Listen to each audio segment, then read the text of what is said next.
Boots. Get off my jet now. You do not belong on this aircraft, and no phone screen is going to change that. Boots. The words hit the cabin like a dropped tray. Renata Cole stood at the top of the air stair, one hand on the cold aluminum rail, the other wrapped around a canvas tote bag that had a coffee stain shaped like Texas on the side. Boots. Her navy windbreaker was zipped to the throat. Her running shoes were scuffed at the toe. Boots. The Dallas morning was still gray at the edges. That hour, when the runway lights at Addison Executive Airport look brighter than they should, and she looked exactly like what she was not supposed to look like on a $9 million aircraft. Tired, plain, and in absolutely no hurry to explain herself to anyone. Boots. That was all Priscilla Vance needed to see. Priscilla stood framed in the cabin doorway in a charcoal uniform, so crisp it looked laminated. Boots. Her chestnut hair was coiled into a chignon that had not moved since 5 that morning. Her smile had all its teeth and none of its warmth. Boots. Can I help you, she said. Not a question.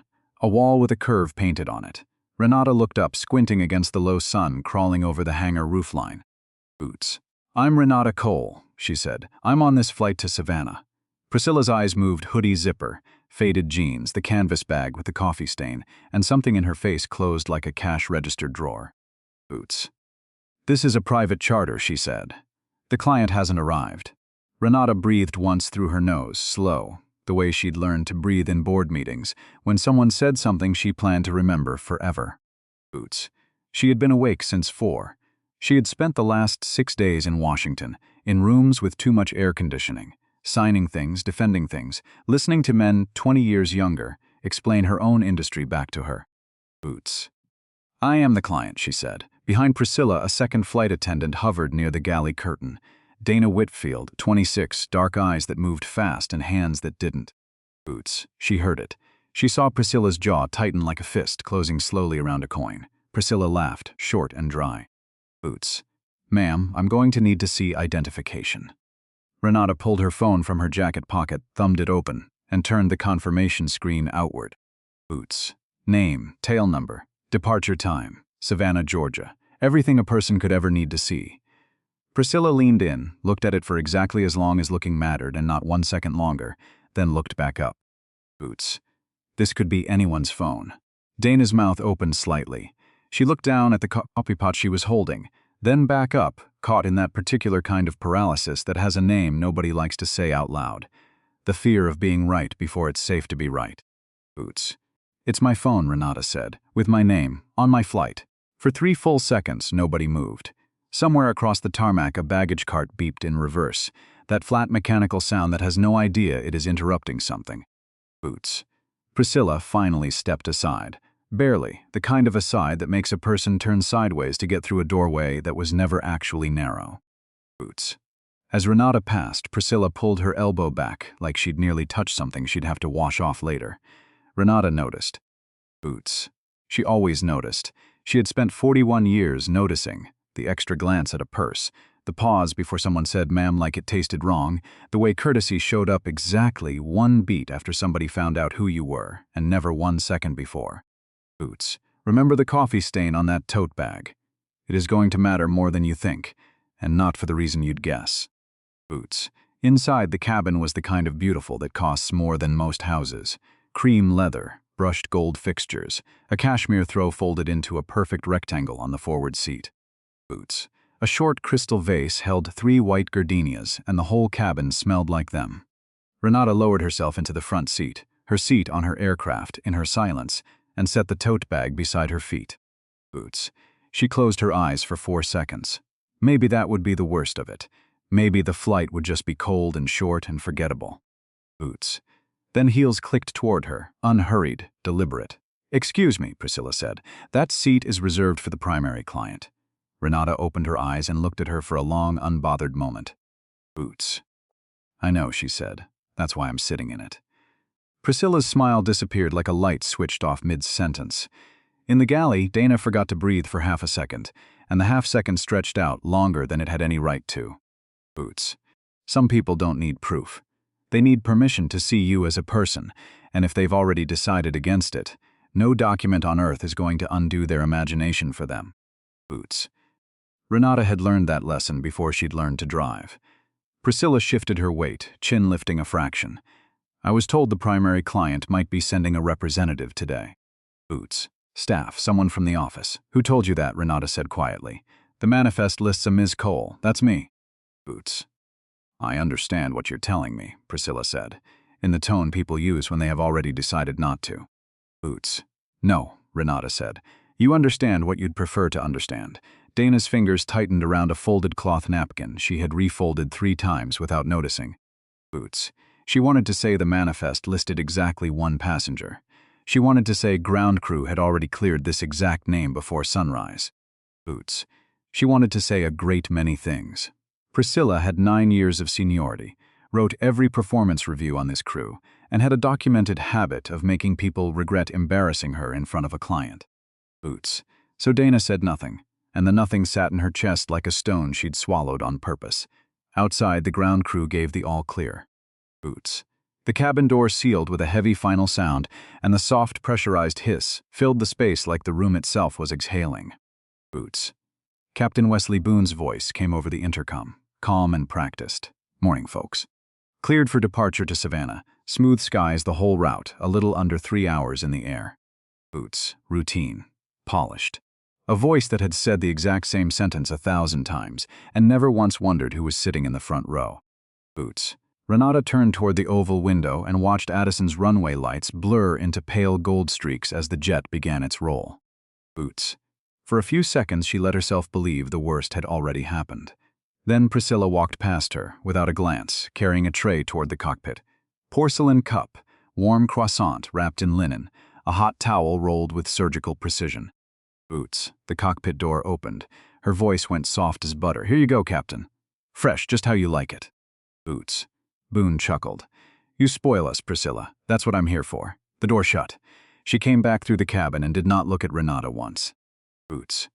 Not once in either direction the whole length of the aisle. Renata looked down at her own hands, steady. But something cold was climbing her forearms that had nothing to do with the cabin's air conditioning. Boots. It wasn't shock. She was long past the age where this kind of thing could shock her. It was recognition. Boots. The tired kind. The kind that whispers, here we are again, in a different city, wearing a different uniform. She pressed the call button. Boots. A soft chime. An amber light glowed above her seat. Priscilla stood 4 feet away in the galley, looked directly at the light, and began rearranging silverware that was already perfectly straight. Boots. 1 minute passed, then 2. Then the cabin tilted gently as the jet leveled off at altitude and still nothing. Boots. At the 4th minute, Dana swallowed hard enough that her throat clicked. At the 5th, she stepped forward on her own. Boots. Ma'am, she said softly, crouching slightly by the seat. I'm sorry about the wait. Can I get you something? Renata turned. Boots. Her eyes were tired but not unkind. Black coffee. Please. Of course. Dana turned toward the galley, and Priscilla shut a drawer hard enough that the silverware inside rattled like teeth. Boots. What are you doing? Dana froze. She asked for coffee. I saw the light. I have this section, Priscilla said, low enough that it wasn't quite a whisper and wasn't quite not one. Boots. You have the cockpit. Go check on the captain. Dana's eyes flicked toward Renata, a silent, helpless apology, and then she walked away, because 26-year-olds on their 2nd year of employment do not build careers out of the first hill they choose to die on. Boots. Renata watched her go and thought, not unkindly, that fear rarely looks like fear. Mostly it looks like somebody suddenly remembering they have somewhere else to be. Boots. 9 minutes after the call light came on, Priscilla finally approached, holding nothing. No cup, no tray, just her own crossed arms, and the particular stillness of someone who has decided the conversation is already won. Boots. I apologize for the delay, she said in a voice with no apology anywhere inside it. We're a little short-staffed today. Boots. You brought the captain coffee in under 90 seconds, Renata said. The captain didn't ring the bell 9 times. I rang it once. Boots. Priscilla's mouth twitched into something that wasn't quite a smile. I'll get you water when I have a moment. She turned and walked away, and something in the set of her shoulders said the moment was never going to arrive. Boots. Renata reached down, unzipped the canvas tote, and pulled out a small leather-bound notebook, the kind with a rubber band, holding the cover closed because the spine had given up years ago. Boots. She uncapped a pen and wrote 3 words on a blank page, unhurried, The way a person writes something they intend to remember rather than something they're venting. Boots. Then she closed the notebook, set it on her knee, and looked back out the window at the clouds sliding by like a sea nobody owned. Boots. 90 minutes into the flight, the seatbelt light blinked off, and Priscilla returned. Not with water, not with an apology, but with a printed drink menu she set on the armrest, with a small, satisfied snap, the kind of gesture that says, "I am doing you a favor, and I want you to know it." Boots. "We do have a beverage list, if that's easier for you to understand," she said. "Some guests prefer pictures." Somewhere behind the galley curtain, Dana's hands went still around a stack of napkins. Boots. She had heard cruelty dressed as customer service before. This was something else. This had teeth showing on purpose. Renata looked at the laminated menu for a moment, then set it face down on the armrest without opening it. Boots. "I already know what's on it," she said. "I picked half of it myself 4 years ago when we redesigned the galley program." Boots. Priscilla's smile didn't move, but something behind her eyes did. A small flicker, gone almost as fast as it arrived, like a pilot light catching for half a second before someone's thumb smothers it again. Boots. "That's a nice thing to say," Priscilla said, and turned away before the sentence had even finished landing. Because turning away was easier than looking at whatever had just crossed her own face. Boots. Watch that flicker. It will come back later, and it will cost her everything. The cabin settled into a strange, humming quiet for the next stretch, the kind of quiet that isn't peace so much as everyone privately deciding not to look at each other. Boots. Renata worked on her laptop, answering 3 emails she'd been putting off for a week, the muscle in her jaw the only part of her that gave anything away. Boots. Dana refilled the captain's water twice, checked on Renata's coffee once, plain black, finally delivered, 40 minutes late, with a "here you go" so clipped it barely counted as words, and spent the rest of the time folding napkins she didn't need to fold. Boots. At the 2-hour mark, turbulence rattled the cabin hard enough that the gardenias in the crystal vase trembled, and one white petal drifted loose onto the carpet. Boots. Priscilla's tray shifted, a coffee cup slid an inch, and she caught it without looking, the reflex of 9 years on aircraft. Boots.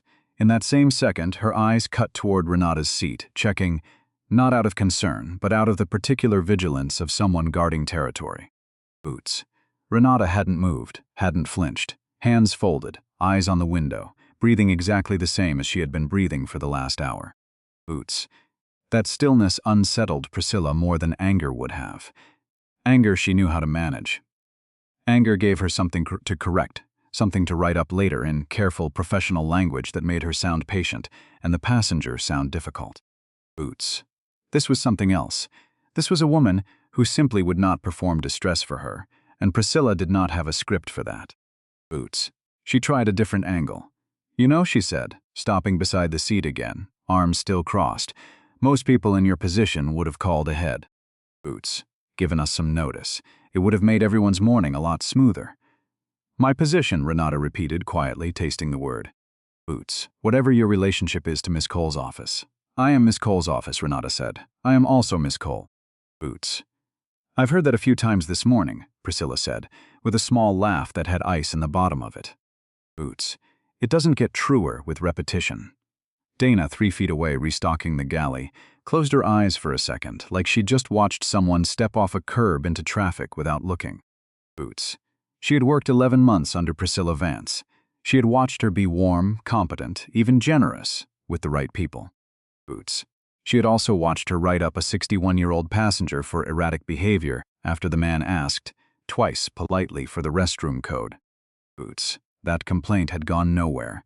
Priscilla had a way of making her version of events the only version anyone upstairs ever heard. Boots. An hour later, somewhere over the Georgia state line with the coastline just beginning to show itself in a hazy gray-blue smear on the horizon, Priscilla made her final approach. The one Dana would later describe, under oath, as the moment she understood something had gone past correction and into something else entirely. Boots. She stopped at Renata's seat one more time, close enough that her shadow fell across the open laptop screen. "I'm going to need you to gather your things before we land," she said. Boots. "There's a car service waiting for the primary client, and I don't want any confusion on the tarmac about who's getting into it." Boots. Renata looked up slowly. "There won't be any confusion," she said. "The car is for me. We'll let ground staff sort that out, Priscilla said. Boots. I'm sure once someone official is standing there, everyone will understand the situation a lot faster than they have up here. Boots. Something in the word official landed wrong, and it landed on purpose. Renata set her laptop closed, folded her hands in her lap, and looked at Priscilla with the kind of stillness that makes a cabin feel smaller than it is. Boots. Say that again, Renata said. Not loud, almost gentle. The way a lawyer asks a witness to repeat something they'll regret repeating. Boots. I said someone official will clear this up. You already know I'm not confused about who I am, Renata said. Boots. You've known since the tarmac. This isn't about clarity. This is about you deciding out loud in front of two witnesses that a woman in a hoodie doesn't get to be who she says she is until a man in a suit tells you it's allowed. Boots. Priscilla's face flushed, a hot, uneven color climbing from her collar. That is not what I said. That is exactly what you said. Boots. You just used nicer words for it. For a moment, nobody moved. The engine noise filled the silence the way it always does when human noise runs out.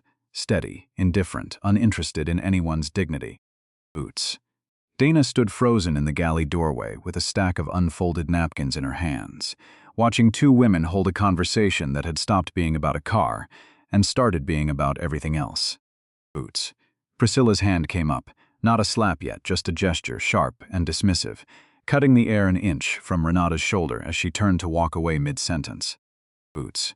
I don't have time for this. You've had 3 hours, Renata said, and something in her voice had gone very quiet and very final. Boots. You've had 3 hours to decide I was a person. You spent every one of them deciding I wasn't. Priscilla spun back around. Boots. Whatever restraint she had left, and by that point there wasn't much, finally gave out entirely. You people always do this, she snapped. Boots. You show up looking like you rolled out of bed, and then you want to be treated like royalty. The second someone asks a single question. Boots. The cabin went absolutely silent, the kind of silent that has weight that presses against the eardrums. Dana's hand flew to her mouth. Boots. Captain Boone, half-turned in his seat, with the cockpit door cracked for the descent checklist, went still with a clipboard in his hand and did not turn around the rest of the way. Boots. Renata didn't raise her voice. She didn't need to. Say it again, she said, slower this time. I want to remember exactly how you said it. Boots. And Priscilla, furious now, cornered by her own words hanging in the air where she couldn't take them back, did something that would end her career, her reputation, and very nearly her freedom before the sun set that day. Boots. She raised her hand and struck Renata Cole across the face, hard enough that the sound cracked through the cabin like a dropped plate, hard enough that Dana screamed, and the coffee cup on the console finally tipped and shattered against the floor. Boots. For 3 full seconds, nobody breathed. The engines hummed on, oblivious. A single white gardenia pedal, already loose from the earlier turbulence, drifted off the console and landed on the carpet between them, small and pale and completely undisturbed by what had just happened 6 inches above it. Boots. Renata did not touch her cheek. She did not cry out. She sat very still, the red print of a hand rising slowly on her skin, and looked at Priscilla with an expression that had nothing left in it but certainty. Boots. Thank you, she said quietly. Priscilla blinked. What? You just gave me everything I needed. Boots. She reached into the tote bag at her feet, the same bag with the Texas-shaped coffee stain, and lifted out a slim silver recorder, the kind that clips to a lapel, its tiny red light glowing steady and unbothered, exactly as it had been glowing since 6:47 that morning, since before Priscilla had said a single word at the top of the air stair. Boots. Keep that image. A woman nobody bothered to really look at, had been recording every second of her own humiliation, not out of paranoia, but out of 41 years of learning that some rooms only believe you when you bring proof they can't argue with. Boots. Priscilla's face drained of color in real time, like watching a light dim on a slow dimmer switch. That's not admissible, that's an invasion of... Boots. Texas is a one-party consent state, Renata said, still not raising her voice. I only needed one party to agree to being recorded. Boots. That was me. Dana had both hands pressed over her mouth, tears standing in her eyes, staring at the recorder like it was the only solid object left in a cabin that had just tilted sideways in every sense but the physical one. Boots. Captain Boone had turned fully around now, one hand braced on the cockpit doorframe, his face gray. Ma'am, he said, voice cracking slightly. Boots. Do you need medical? "I need you to land this aircraft," Renata said, calm as still water, "and I need everyone in this cabin to remember exactly what they saw." Boots. Because in about 40 minutes, this is not going to be a private matter anymore. She was not guessing. She was not threatening into empty air the way people sometimes do when they're hurt and want the world to feel it too. Boots. She said it the way a person states a fact they've already set in motion. Because 6 weeks earlier, in a boardroom 200 miles from that runway, Boots, Renata Cole had signed her name to a $240 million service contract between Cole Aerostructures and Sable Wing Charter, the very company whose logo was stitched onto Priscilla Vance's uniform collar, Boots, the very jet Priscilla had just struck her across the face inside of, 31,000 feet over the Georgia coastline, with a coffee-stained tote bag, a rubber-banded notebook, Boots, and a lifetime of practiced patience sitting 3 feet away the whole time, silently letting the tape run. Boots. The jet touched down at Savannah Hilton Head International at 11:52 a.m., 40 minutes behind schedule for reasons the tower log would later note, simply as medical precaution requested by passenger. Boots. 2 Chatham County patrol cars sat, waiting on the tarmac beside the FBO building, lights off, engines idling, exactly where ground operations had quietly directed them, after Captain Boone radioed ahead mid-descent in a voice that hadn't fully steadied since the cockpit door had opened on the sound of a slap. Boots. Renata walked down the air stair on her own legs, refusing the paramedic's offered arm, the red mark on her cheek now a deep, undeniable bruise blooming along her cheekbone. Boots. A photographer from the FBO's security desk, hired ironically by Sable Wing itself as part of a liability protocol nobody had ever expected to actually use, documented it from 3 angles before she'd even reached the tarmac. Boots. Those photographs would be in a courtroom exhibit binder within 4 months. Priscilla was escorted off in handcuffs 11 minutes later, still talking, still explaining, still certain that if she just found the right sentence, someone would understand that she hadn't meant it the way it sounded. Boots. She provoked me, she told the responding officer, loud enough that 3 ground crew members standing near a fuel truck turned to look. Boots. You don't know what she said to me up there. Nobody needed to know what Renata had said. 49 minutes of audio already knew. Boots. By 1 o'clock that afternoon, the Sable Wing Charter executive floor in North Dallas had gone eerily quiet in the way expensive rooms go quiet, right before something very loud is about to happen inside them. Boots. 12 executives sat around a long walnut table on the 11th floor with their phones face down and their coffee untouched. Boots. The air conditioning hummed too cold and somehow not cold enough. CEO Gordon Ashworth stood at the head of the table, looking a decade older than he had at his 8A. Boots. Calendar review. The Cole Aerostructures contract is terminated, he said, effective immediately. Chief Financial Officer Louis Marchetti closed his eyes like a man absorbing a physical blow. Boots. That contract was $240 million. It was the backbone of next year's fleet expansion. I know. Boots. General Counsel Priya Sundaram leaned forward, glasses in hand. What evidence does Cole's office have? Audio, Ashworth said. 49 minutes. Boots. It includes the assault. It includes, he stopped, jaw working. It includes language. Priya's face did the thing lawyers' faces do when they stop reacting and start calculating. Boots. What kind of language, Gordon? At the far end of the table, Head of Compliance Denise Okafor set both hands flat on a manila folder she had been holding since the meeting started, like she'd known exactly what this call would be about before anyone told her. Boots. We've had complaints, she said quietly. Marchetti turned to her. What complaints? Denise didn't answer him. She looked at Ashworth instead, and Ashworth's stomach dropped somewhere below the 11th floor. Boots.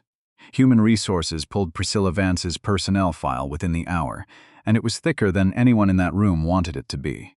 Boots. 4 formal complaints over 5 years, every one of them from a passenger of color. One accused her of refusing beverage service on a Miami charter until a white colleague physically intervened. Boots.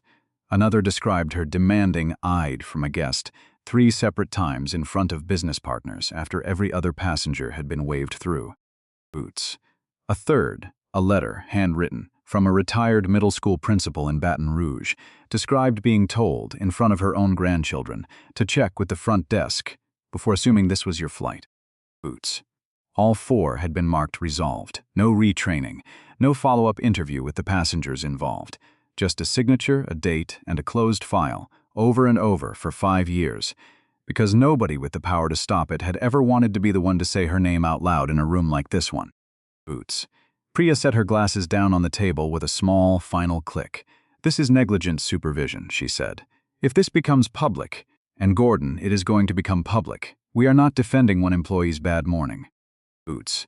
We are defending a company that had 4 separate warnings and chose 4 separate times to look away." Ashworth's phone buzzed against the table. Boots. A message from Savannah Ground Operations. Vance charged misdemeanor assault, released pending arraignment. Boone and Whitfield being interviewed. Then, seconds later, a second message that made his mouth go dry. Coastal Business Wire, requesting comment on alleged assault involving CEO Renata Cole aboard Sable Wing aircraft. Boots. He set the phone on the table. Screen up, and didn't need to say anything else. The room leaned in, read it, and understood together that whatever had happened on that jet had not ended when the cabin door opened in Savannah. Boots. It had only just started walking toward them. The story broke online before the 6 o'clock news even had time to lead with it. A grainy tarmac photo of Renata Cole's bruised cheek, the word CEO assaulted on Sable Wing charter stamped across it in the kind of headline no aviation company survives unscathed. Boots. By the next morning it was the top story on 3 major business networks. Boots. The recording leaked in full by that evening. Nobody at Sable Wing ever determined exactly how, though Denise Okafor's resignation letter, submitted 2 weeks later, mentioned in its second paragraph that she could no longer, in good conscience, be part of an organization that buries what it already knows. Boots. The audio did what no press release ever could. Boots. It made people listen, really listen, to the cold little pauses in Priscilla's questions at the air stare, the ice under her voice about the beverage menu, the flat certainty in "you people always do this," and then the crack of the slap itself, and the silence after it, which somehow became the part everyone remembered most, replayed and slowed down, and captioned across 100 different accounts by the following weekend. Boots. Sable Wing suspended Priscilla within 6 hours of the story breaking. They terminated her 72 hours after that. Once legal had finished confirming, there was no version of the recording that made anything sound like a misunderstanding. Boots. Chatham County prosecutors upgraded the charge from misdemeanor to third-degree assault after reviewing the full audio and Dana Whitfield's written statement, which ran 4 single-spaced pages and did not waver on a single detail. Boots. Priscilla pleaded no contest 11 weeks later. She received 18 months probation, 400 hours of community service, and a permanent flag in the FAA's crew conduct database that no charter operator in the country was ever going to look past. Boots. She never once, in any filing, any hearing, any statement to the press that reached her before her lawyer finally told her to stop giving them, said the word sorry and meant the person it was owed to. Boots. I was having the worst week of my professional life, she told a local Dallas reporter outside the courthouse, sunglasses on despite the overcast sky. Boots. Anyone would have snapped under that kind of pressure. She said it standing 11 feet from a photographer who caught, in the same frame, the faint outline of a bruise still fading on a face she never once turned to look at directly. Not that day, not any day after. Boots. Captain Wesley Boone retired 4 months before his internal review concluded. His name spared the headlines Priscilla's carried, but the final report did not spare him the truth. Boots. He failed to intervene. He failed to log the incident promptly. He chose the comfort of staying in his seat over the duty of walking 8 feet down the aisle when the sound of a slap reached the cockpit. Boots. His retirement letter, obtained later by a labor reporter, ran 3 sentences and mentioned none of that. The report filed alongside it mentioned all of it, in careful, permanent language. Boots. Dana Whitfield testified in the civil proceedings 4 months later, with her hands visibly trembling on the witness stand rail, and her voice, remarkably, not trembling at all. Boots. I was afraid of losing my job, she told the room. I want to be honest about that because I think it matters. Boots. I was 26 and I'd been flying for 11 months and I was afraid. But being afraid doesn't make staying silent harmless. Boots. It just makes it quieter. Renata, seated in the gallery 2 rows back, lowered her eyes at that, not in judgment but in something closer to recognition, the way you nod at a stranger who has just described a room you've stood in yourself, more than once, at a younger age, in a different uniform of her own. Boots. Sable Wing settled with Cole Aerostructures under terms that were never made fully public, though the number that leaked to a Dallas Morning News business columnist was large enough to make 3 institutional investors quietly trim their positions the following week. Boots.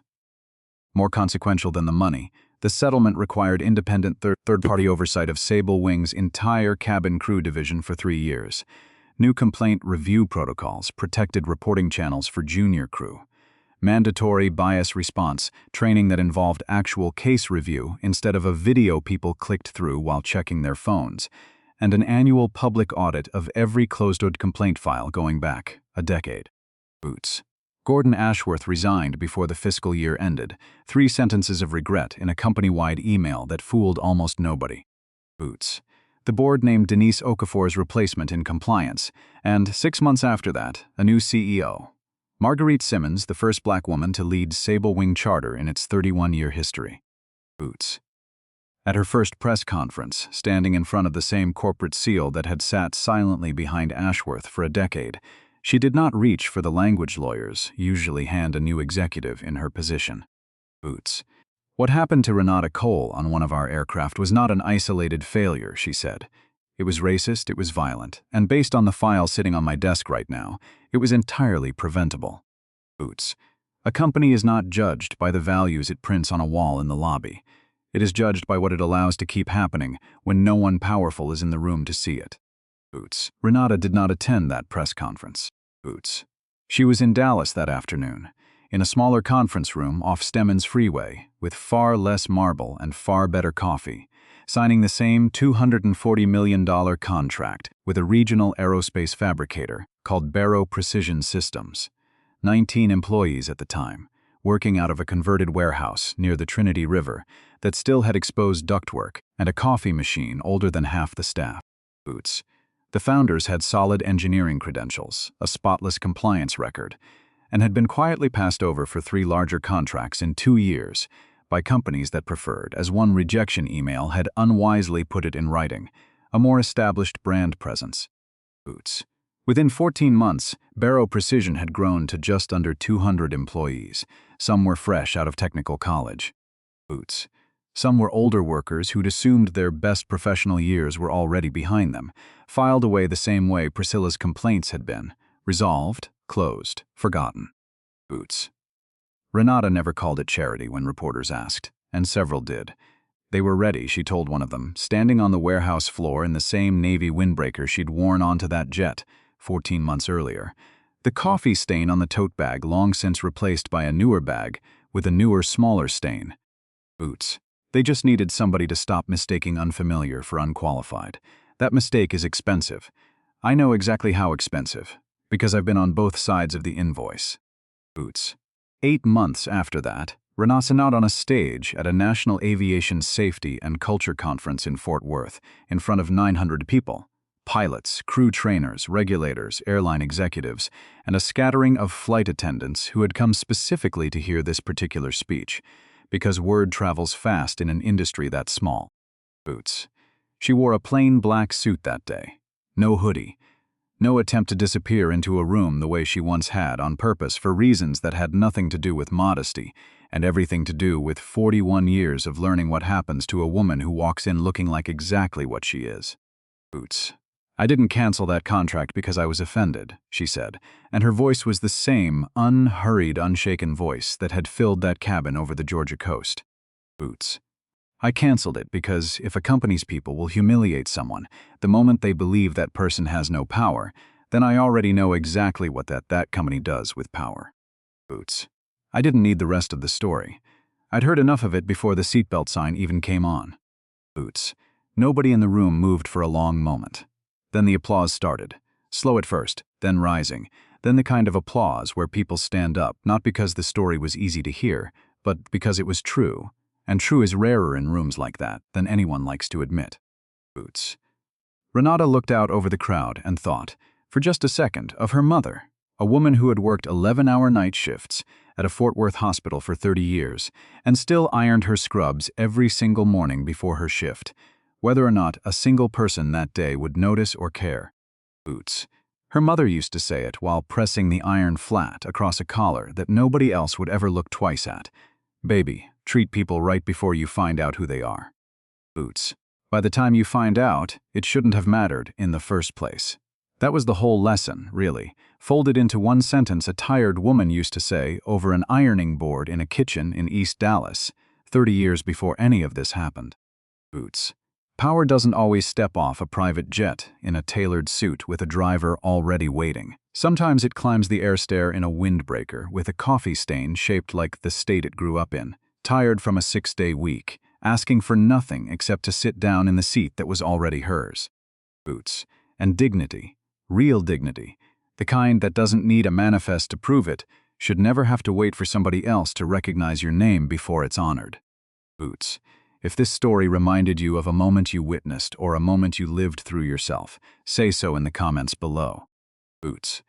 Somebody reading this tonight needs to know they didn't imagine it, and if you believe respect should never have to wait for status to walk in the room first, stay close. There are more stories like this one, where the truth takes its time, but it always finds the runway in the end.